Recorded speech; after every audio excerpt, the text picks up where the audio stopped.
കോതമംഗലത്തെ യുവാവിൻ്റെ മരണത്തിൽ ചോദ്യങ്ങളോട് സഹകരിക്കാതെ പ്രതിയായ യുവതി അൻസിലിനെ വിഷം കൊടുത്ത് കൊലപ്പെടുത്തിയ വീട്ടിലെ CCTV ഹാർഡ് ഡിസ്ക് യുവതി ഇപ്പോൾ ഒളിപ്പിച്ചു എന്നാണ് നമുക്ക് ലേറ്റസ്റ്റായി ലഭിക്കുന്ന വിവരം.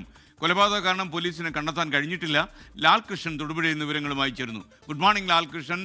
യഥാർത്ഥത്തിൽ ഹാർഡ് ഡിസ്ക് എങ്ങോട്ട് ഒളിപ്പിച്ചു എന്നാണ് നമുക്ക് ലഭിക്കുന്ന വിവരം? അല്ല, ഇത് വളരെ പ്ലാൻഡ് ആയിട്ടുള്ളൊരു കൊലപാതകമാണ് എന്നുള്ളത് തന്നെയാണ് പോലീസ് ഇപ്പോഴും എത്തിയിരിക്കുന്ന ഒരു കാര്യം. പക്ഷേ അതിൻ്റെ മോട്ടീവ് എന്താണ് എന്നുള്ളതിനകത്ത് കൃത്യമായൊരു അഭ്യൂഹം ഇപ്പോൾ നിലനിൽക്കുന്നത്. ഇവർ തമ്മിലുള്ള സാമ്പത്തിക ഇടപാടുകൾ ഉണ്ടായിരുന്നു, ഇവർ തമ്മിൽ നല്ല ബന്ധത്തിലായിരുന്നു, അങ്ങനെ പല കാര്യങ്ങളും പറയുന്നുണ്ടെങ്കിൽ പോലും കൊലപാതകത്തിലേക്ക് നയിച്ച ഒരു കൃത്യമായൊരു കാരണം അത് പോലീസിന് ഇപ്പോഴും ഇന്ന കാരണം കൊണ്ട് എന്ന് നോട്ട് ചെയ്തെടുക്കാൻ വേണ്ടി കഴിയുന്നില്ല. മുൻവൈരാഗ്യം, സാമ്പത്തിക തർക്കം എന്നീ കാര്യങ്ങളിലെല്ലാം കുടുങ്ങിക്കിടക്കുകയാണ് ഈ വിഷയം പ്രധാനമായിട്ടും.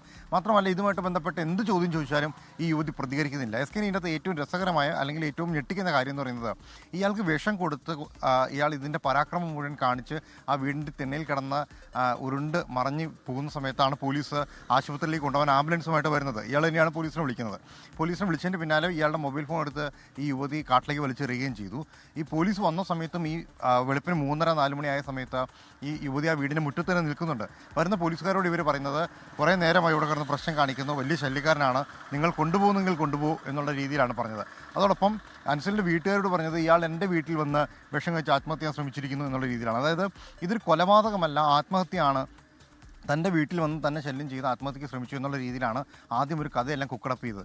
ഈ പോലീസുകാർ ഇവരെ കൂട്ടിക്കൊണ്ട് പോകുന്ന സമയത്തും ഇയാൾ മരിച്ചു എന്ന് പറയുന്ന സമയത്തും ഈ യുവതി ആ വീട്ടിൽ നിന്ന് പോയിട്ടില്ല, വീട്ടിൽ തന്നെ ഉണ്ടായിരുന്നു. ഒളിവിലോ മറ്റോ പോകാനുള്ള ഒരു ശ്രമവും നടത്തിയിരുന്നില്ല എന്നുള്ളതും പോലീസ് പറയുന്നുണ്ട്. വളരെ ബോൾഡായിട്ടുള്ള, എഡ്യൂക്കേറ്റഡ് ആയിട്ടുള്ള ഒരു പെൺകുട്ടിയാണിത്. 30 വയസ്സിൽ മാത്രമേ പ്രായമുള്ളൂ. അതിനിടയിൽ തന്നെ ഒരുപാട് കേസുകളും മറ്റു പ്രശ്നങ്ങളും ഇവരുടെ പേരിലുണ്ട്. അതുകൊണ്ട് തന്നെ ഇവർ അത് കൈകാര്യം ചെയ്യുന്നത് വളരെ വിദഗ്ധമായിട്ടാണ്. ഈ വീട്ടിൽ മുഴുവൻ CCTVകളെല്ലാം സ്ഥാപിച്ചിട്ടുണ്ട്. 4 പാടും CCTV ഉണ്ട്, വീടിനകത്തും CCTV ഉണ്ട്.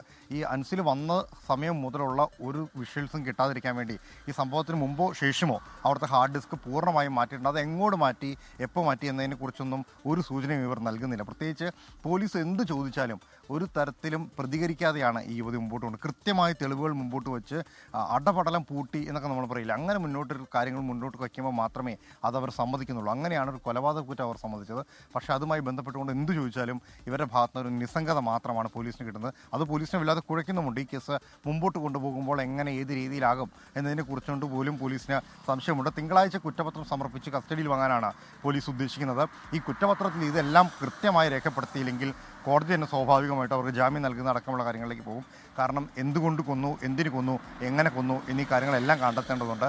അതിനുള്ള ഒരു സമയവും സാവകാശം കൂടിയാണ് പോലീസ് നിലവിൽ നോക്കുന്നത്. ഇപ്പോൾ നിലവിൽ റിമാൻഡിലാണ്. ഇന്നലെ വൈകിട്ട് റിമാൻഡ് ചെയ്തു. ഇന്നൊരു ദിവസം കഴിഞ്ഞ് തിങ്കളാഴ്ച കസ്റ്റഡി അപേക്ഷ നൽകി ഈ കേസുമായി ബന്ധപ്പെട്ടുകൊണ്ടുള്ള ചുരുളുകൾ കൂടുതൽ അഴിക്കുക എന്നുള്ളതാണ് പോലീസ് മുന്നോട്ട് കാണുന്ന ലക്ഷ്യം. ലോകത്തെവിടെയായാലും ഏത് സമയത്തും 24 വാർത്തകളും ഓഗ്മെന്റഡ് റിയാലിറ്റി പാക്കേജുകളും എക്സ്പ്ലെയിനറുകളും വിശദമായി കാണാൻ ഞങ്ങളുടെ YouTube ചാനൽ നിങ്ങൾക്ക് സബ്സ്ക്രൈബ് ചെയ്യാം.